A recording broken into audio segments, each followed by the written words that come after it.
Now, si philosophy, it wants you to exercise holistic thinking or holistic perspective so that you can create sound judgment and sound reasoning and make good decisions. So, you see, philosophy, that's why it uses a holistic perspective. Okay,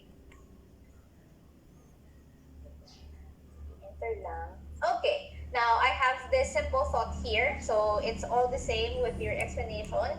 So do not be blinded and be fooled by what you see with your eyes. Not everything we see is what it seems. So this thought is actually encouraging you not to look at things on the surface. Okay? There is always something that is more than meets the eye. Ma! Okay? So that is this thought about. And you've already explained it when you differentiate partial and holistic. Okay, so like what I said before, we will be discussing about the different branches of philosophy. Okay? So philosophy is a vast field. That's why it is divided into different branches that would specifically tackle specific branches or specific topics in philosophy. Okay, so we will be discussing five major branches. Okay, five major branches and some special branches of philosophy. Okay, so let's start. The first branch of philosophy is logic. So logic is concerned with reasoning. Now, if you will be asked, what is reasoning? What do you mean by the word reasoning? Um, yes, Erica? It is defending your answer based on the critical thinking that you have done. Okay, defending your answer based on critical thinking. Sige, good one. What else? Yes, Juliana? For me po, ma'am, it is sharing your idea or opinion. Sharing your ideas and opinions. Okay. Sige, thank you very much for that one. How about si Carla? I saw you raise your hand. What is reasoning?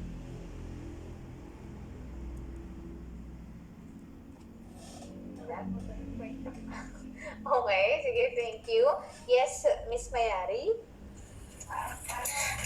It is the ability to make decisions based on logic, reasons, and your experience. Okay, so create reason based on experience. Okay? Miss Santiago?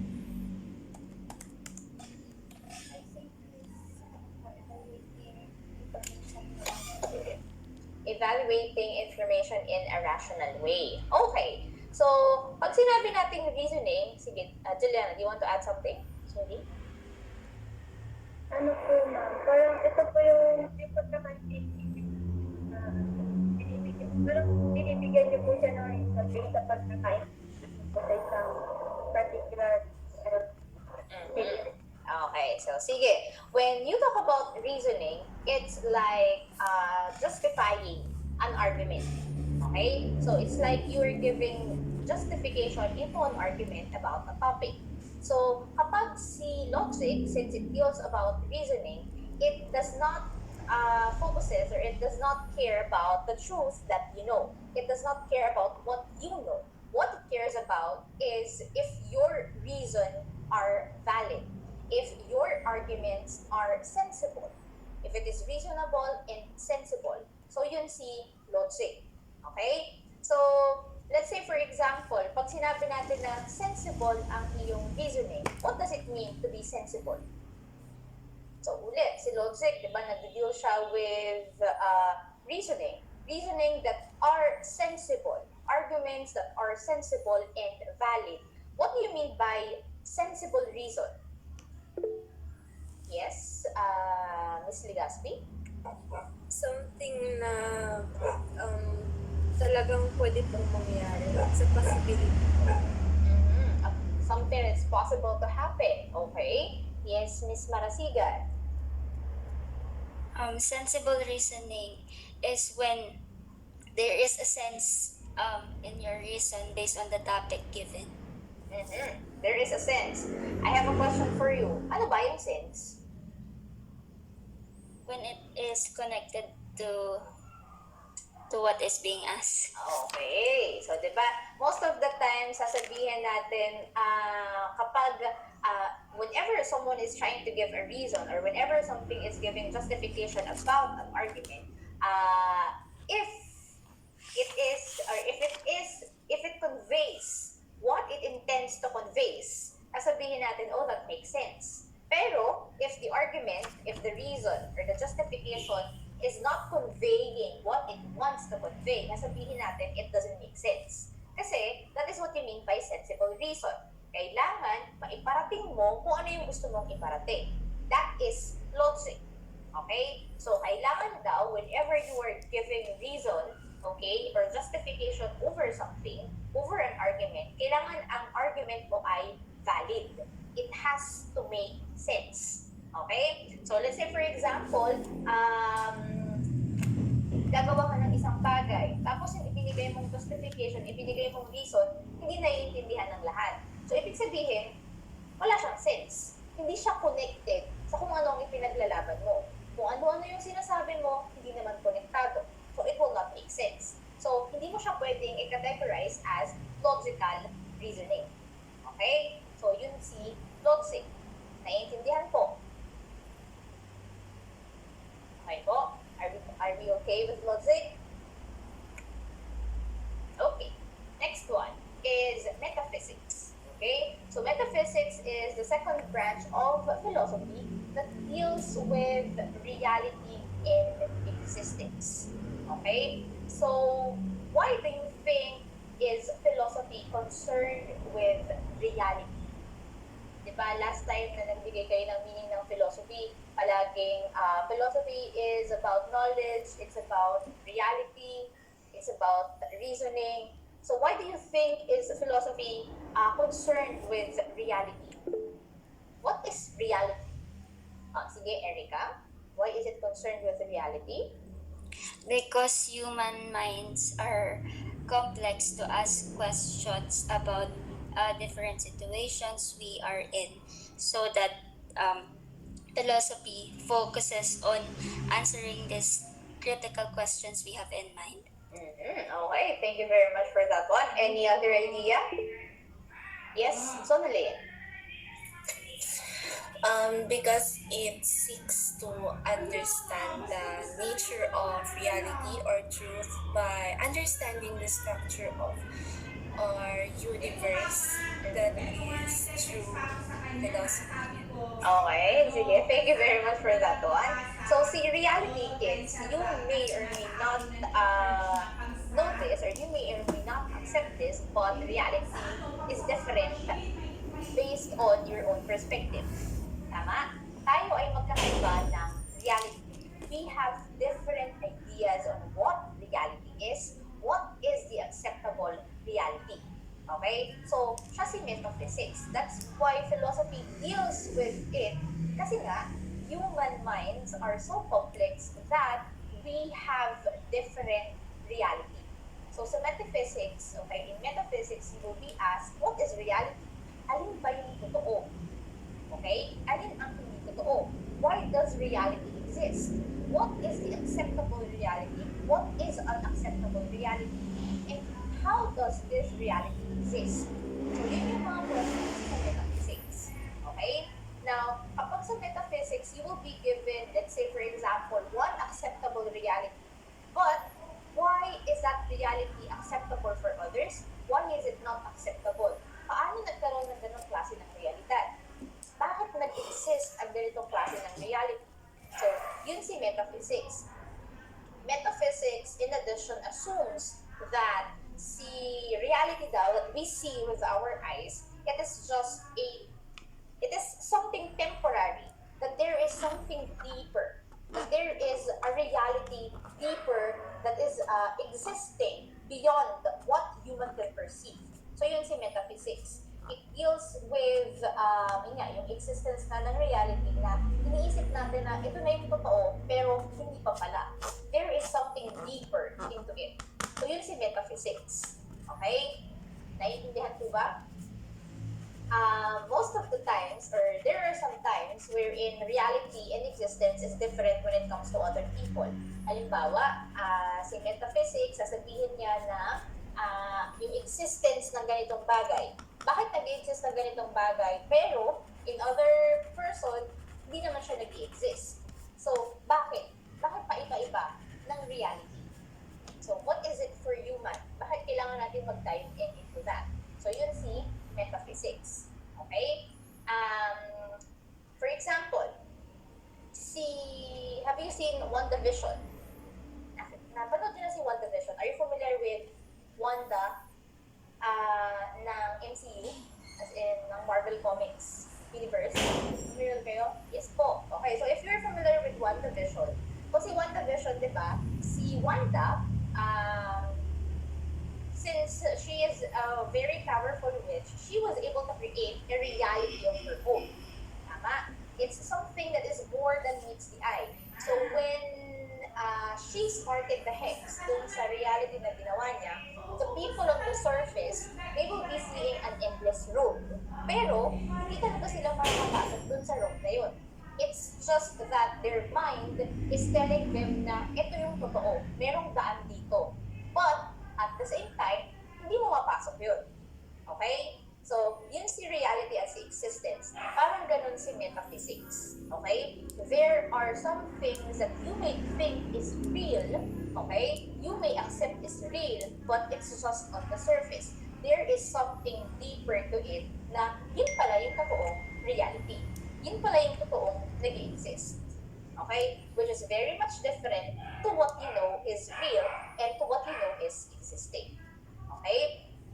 Now, let's say for example, you've already know what is real and what is existing. Paano mo ngayon tatanggapin na yung mga bagay na una mong nalaman na totoo ay hindi pala totoo? Okay? How would you account for it if it is unreal? So, syempre, you've accepted it as reality, and then all of a sudden you will know that it is not real. So, how would you accept it? How would the human mind react to it? So, yun si metaphysics. Okay? Let's say, for example, another example, si metaphysics, diba, you've already accepted that what you know is real is not real, right? So, merong mga tao wherein they would break down knowing na yung alam nila ay hindi pala yung nagtotoo. So, yun. That's how complex the human mind is.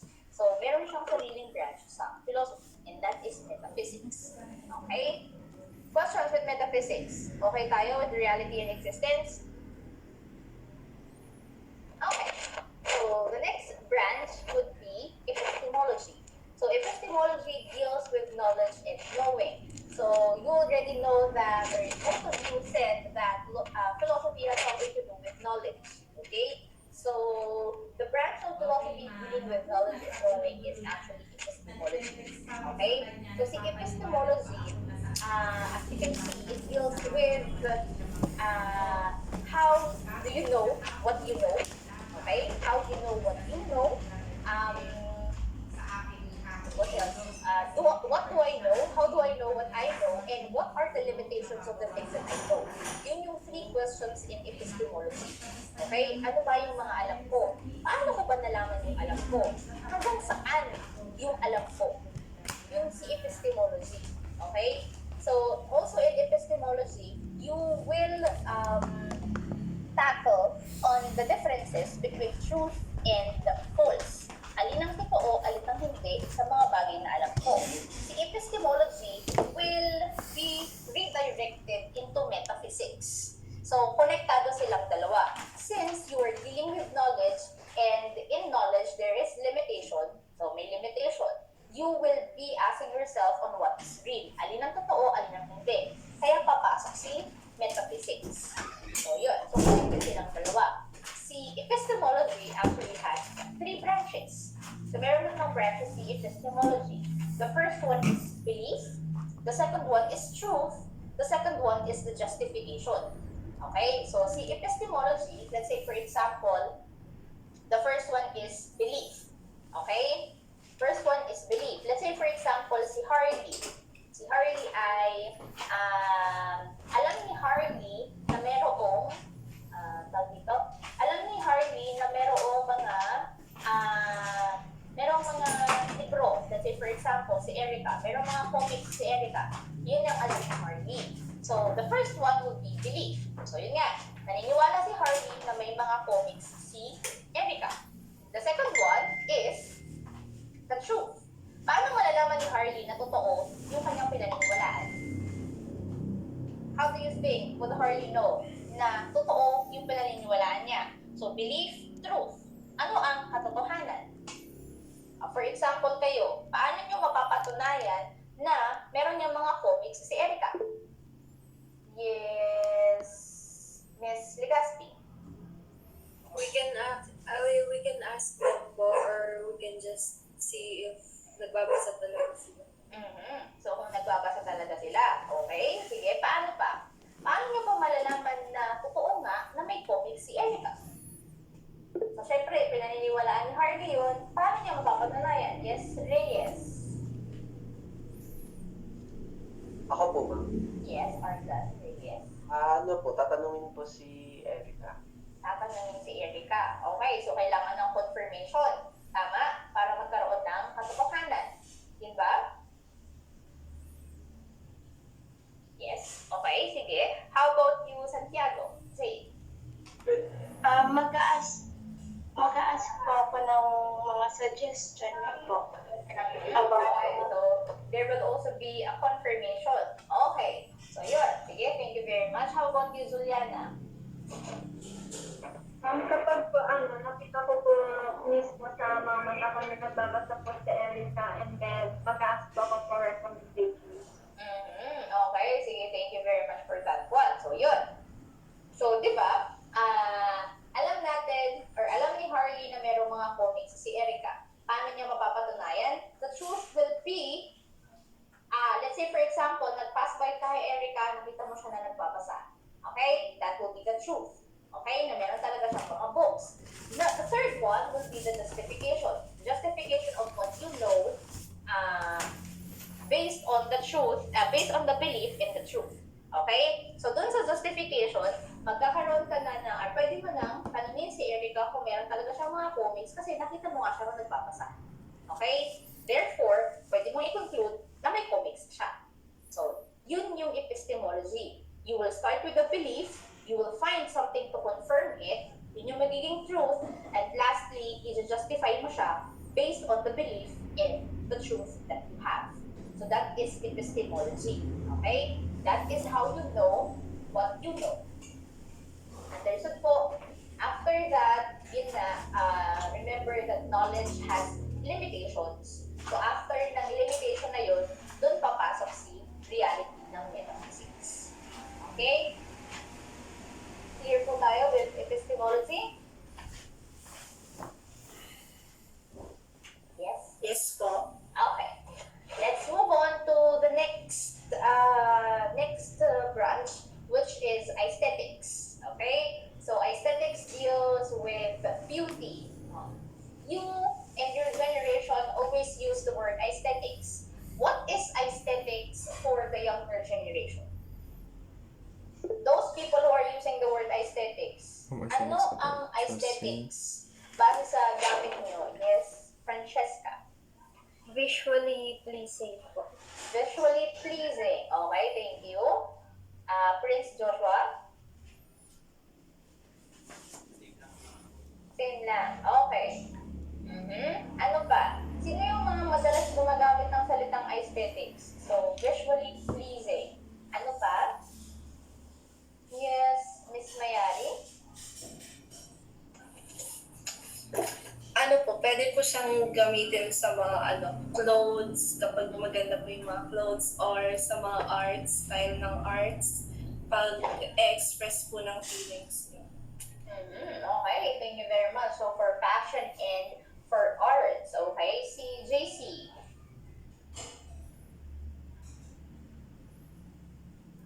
Kung paano po sila pumorma. Paano pumorma? Okay, sige, thank you very much. Si John Rhodes.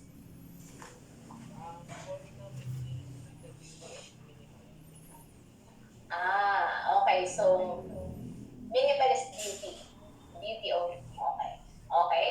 Thank you very much. So, yun yung aesthetics for you. So, di ba, usually, or most of the times, kayo mga kabataan, usually use the word aesthetics. But, yung use of aesthetics, let's say for example, dun sa mga posts or sa mga videos, you refer to the word aesthetics as a way of describing yung sense of fashion ng isang tao. Tama ba? How they dress themselves, how they carry themselves. So usually kapag yung tao ay in with the fashion trend, so you call it as aesthetics. Tama? Yung parang mukha kang K-popers. Yung parang mukha kang K-pop, your fashion sense, like mostly influenced by Korean fashion. So yun, right? We usually describe that one as aesthetics. Okay? But aesthetics is more than that. Okay? It's more than what is in. So see, aesthetics deals with beauty. Okay? So since it deals with beauty, ano ang maganda at what makes it beautiful? So bakit siya naging maganda? Okay? So do you think beautiful is the same for everyone? What is beautiful to me is beautiful for Erica.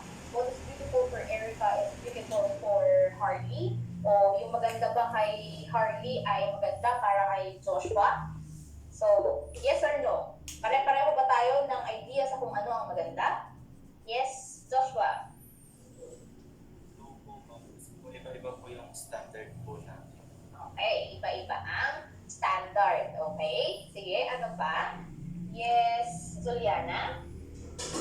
No po, ma'am. Kasi po, everyone is right. Okay, so hindi. So, sabi nga ni Prince, iba-iba kasi we have different standards. Sige, si Aisel. No din po, kasi each person is different nga po. Tapos yung sinabi nga po ni Vince, each person has a different standard, has a different style and perspective po sa kung anong meron. Okay, sige. Thank you very much for that one. Yes, Francesca. No din po, kasi we all have different preferences. Different preferences. Erika? No din po, kasi nga po may kasabihan po na beauty is in the eye of the beholder. Okay, beauty is in the eye of the beholder. Beauty is something that is subjective. Okay? So, bakit natin sinabi na subjective? It is subjective because it differs based on how you look at beauty, based on what your standard is of beautiful. So, yun. Iba-iba kasi tayo ng perspective. So, maaari na ang maganda para kay Prince, hindi naman maganda para kay, let's say for example, hindi maganda para kay Nick. Yung maganda para sa kanilang dalawa naman, hindi naman maganda para kay Russell. So, yun. So, meron tayong iba't ibang way of viewing what is beautiful. And that is all about aesthetics. Okay? So, syempre, since we're dealing with beauty, and what makes things beautiful, you will also talk about what makes things ugly. So, paano natin masasabi ng isang bagay ay hindi pasok sa standard natin ng maganda? Bakit siya ay hindi naging maganda? Okay? So, beauty is not always about appearance. Tama? Diba, lagi natin sinasabi yun? Beauty is not always with the physical appearance. It has something to do with you and what makes you beautiful. Right? Confidence can make you beautiful. Intelligence can make you beautiful. Okay? That is from someone else's perspective. Pero sa ibang tao, hindi ka pa rin maganda kahit matalino ka, kahit confident ka. So, yun. Right? So, in your own opinion, or in your own perspective, what makes things ugly? Kailan mo masasabi na isang bagay o bagay tayo sa ay hindi maganda or hindi siya aesthetic? Let's have fashion, for example. Sige, pinakamadali, fashion. Doon tayo sa fashion muna. Paano mo masasabi na ang fashion ay hindi aesthetics? Wala na bang ibang kamay? How about the others? Kamay-kamay. Wala na bang ibang kamay? Remember, if you were asked for your opinion, wala na bang maling opinion. Okay? Anyone?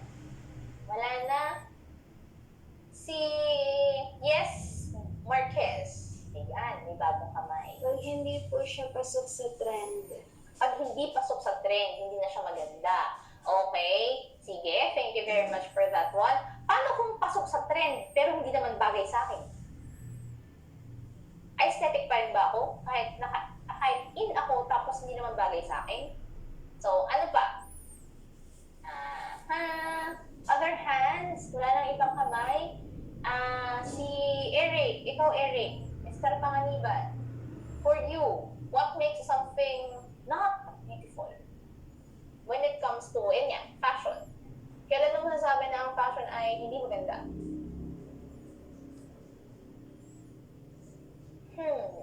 Okay. Okay. So, let's move on. So, wala siya. Si Makalintal. Ano po, if I don't like it, or if I don't like it. If you don't like it. Okay. So, sige. Thank you. Tinanong mo ba kung gusto ka din? Paano kung hindi ka rin gusto?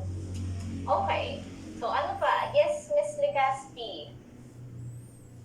For me po kasi, kapag nagsusuot yung isang tao ng damit, it's better na hindi masyadong nagtatry hard to be in sa buttons. Mas maganda to keep it simple and bagay sa personality nila and sa sarili nila.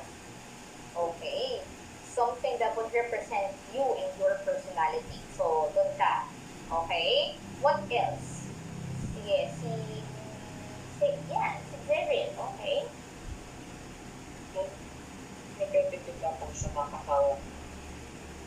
Again, nakakasawang tingnan. Opo, matinapin po yung passion. Okay, sige. Thank you very much. Si Mayari. Pag yung hindi po bagay sa kanya yung suot niya, pero kahit trending naman po, hindi po bagay, and judge mo po. Yun yung tingnan. So, ibig sabihin, if it still doesn't fit you, kahit ikaw ay naka-trend, so pangit ka rin. Okay? Si Santiago.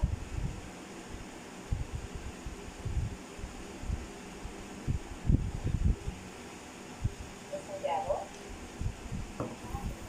Yes. I think po, based on paano po nila dalhin yung damit, even though it's trendy po. Okay, paano dalhin? So, your beauty standard has something to do with the confidence. Yes? No? Okay. Sige, thank you. Ayan, meron pa isang bagong kamay. Si Maria Carmela. Ma'am, pag po yung color combination is not good. Okay, so that's for you is not beautiful kapag hindi maganda ang color combination. Okay, Miss Marasigan. If the taste of fashion that they have is not what I like, kunwari po, ang gusto ko po ay retro, ang kanila po ay ibang genre, ibang style.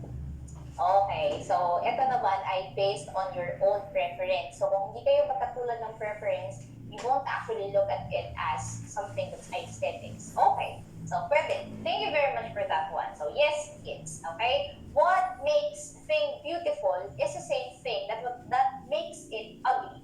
So iba-iba rin kayo ng preferences. Okay? Kung ano ang standard mo sa kung ano ang maganda, yun din actually ang standard mo sa kung ano ang pangit. Okay? Kung ang standard mo ng maganda, halimbawa ay minimalist, so ibig sabihin, kung hindi siya minimalist, ay pangit siya for you. So, what you see as beautiful is also the opposite. That is also what you will see something as ugly. Okay? So, yung opposite niya naman, ang tingin mo ay ugly. So, ganun siya. Okay? And that is all about aesthetics. So, thank you. Questions with aesthetics. Okay? So, wala naman. Last major branch of philosophy. So, the last major branch of philosophy is ethics. So, ethics deals with the moral questions and dilemmas. So, eto muna ang tanong. What is a dilemma? Ano ang isang dilemma?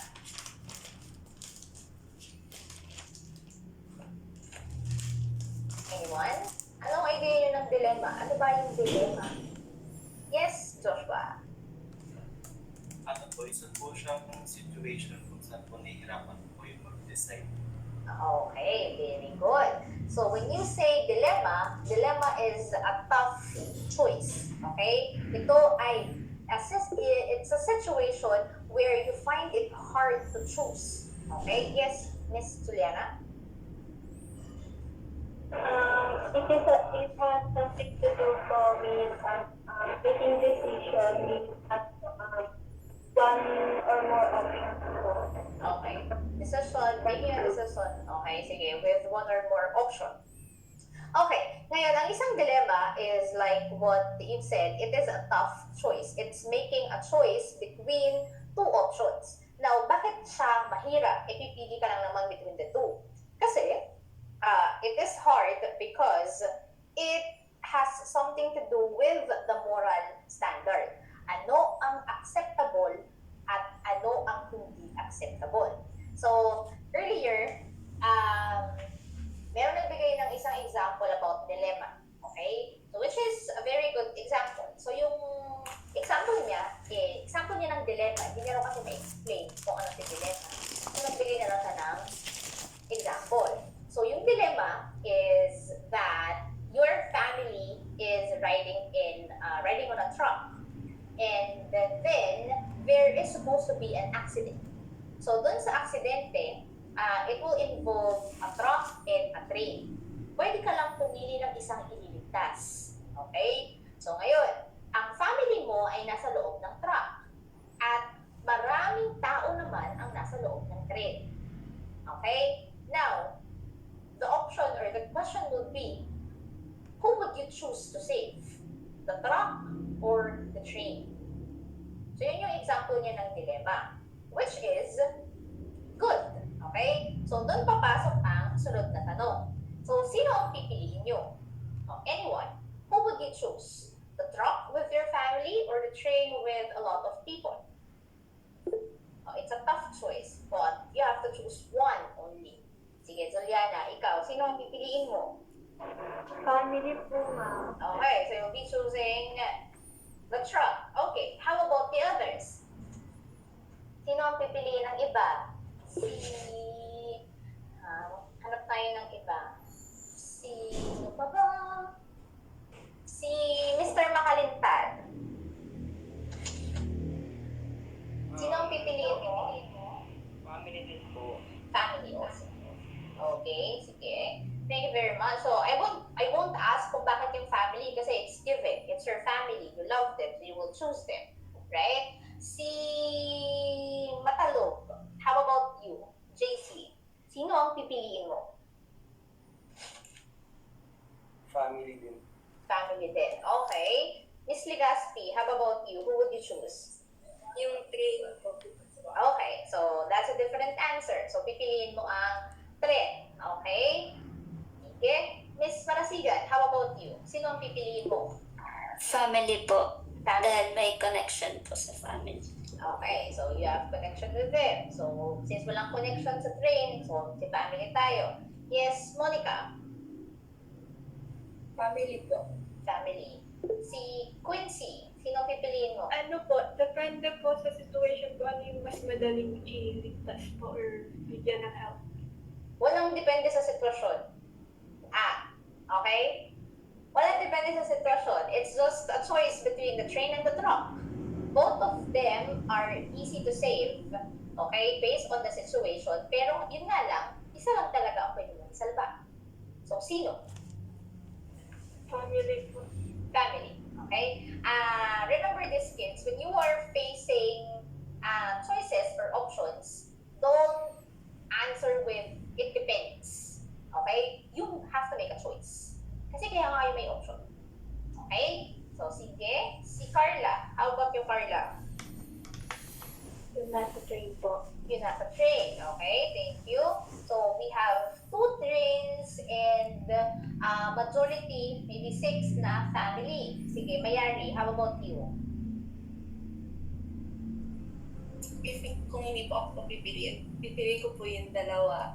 Pero mas ano po yung family ko. Kaya yung family ko po yung isisave ko. Okay, so si family ang isisave. So, yun yung dilemma, kids, okay? The tough choice. So, sino ang pipiliin mo isalba? Will it be the family that's in the truck or the people? Lots of people na nasa train. So, yun yung dilemma mo. Now, once you make a choice, halimbawa, si Miss Legaspi, pinili niya ay yung mga tao sa train kasi mas marami. After niyang pumili, you will be bound by by moral issues. Na bakit yun ang pinili mo, hindi mo ba mahal ang pamilya mo? It will be like that. Right? Tapos, you will be questioned, tama ba yung ginawa ko? You will be questioning yourself too. Kung tama ba yung ginawa mo, acceptable ba yung ginawa mo? Now, let's say for example, majority of you chose your family. So, pag pinili mo naman ang family mo, people will look at you or you will think of yourself as a selfish person. Bakit? Kasi dun sa kabila, mas marami ang tao. Right? Mas marami ang tao dun sa kabila, mas maraming pamilya ang apektado. So, it's like that. So, yun yung ethics. So, dun papasok si moral questions at saka si dilemma. Because it will evaluate people, okay, based on the morality, the virtue that they have when they make an action or when they make a decision. So, iisipin mo palagi kung tama ba yung ginagawa mo. Is it right? Is it wrong? Is it bad? Is it good? Okay? So, yung si ethics. Now, most of the times, sasabihin ng tao, or especially these days, di ba? Yung mga tao, sasabihin nila, don't think of what others would say. Tama ba? Kayo ba? Ginagawa niyo ba yun? Yung, I will make a decision, pero hindi ko naisipin kung anong sasabihin ng iba. Gumagawa ba kayo ng gano'n? Oo, hindi. Opo. Opo. So, di ba gumagawa tayo ng gano'n? You make decisions without thinking of what others would say. Pero, ikaw sa sarili mo, you would actually think. Okay? You would question yourself kung tama ba ang ginagawa mo. You don't have to think of everyone else's opinion. Yung opinion mo na lang sa sarili mo. And that is still part of ethics. Kasi usually, nagiging social issue siya.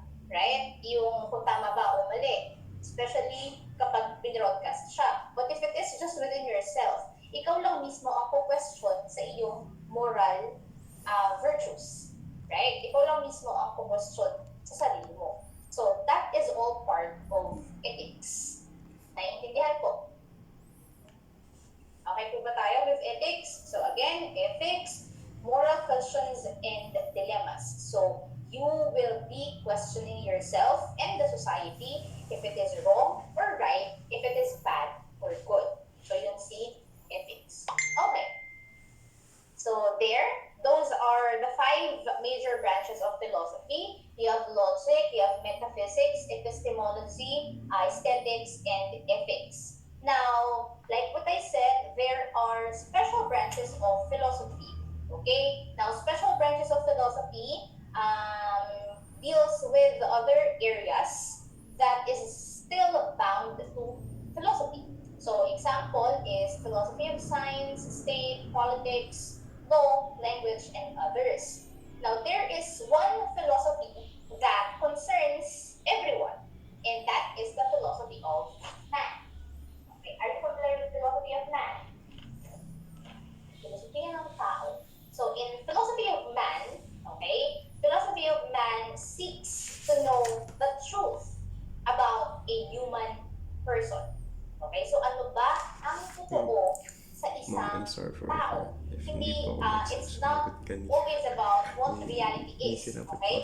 But it seeks to know kung sino ka ba talaga as a person. Yun si philosophy of man, okay? If you will be asking yourself, do you know yourself?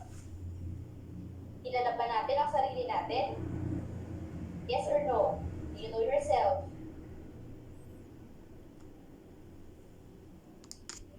Yes.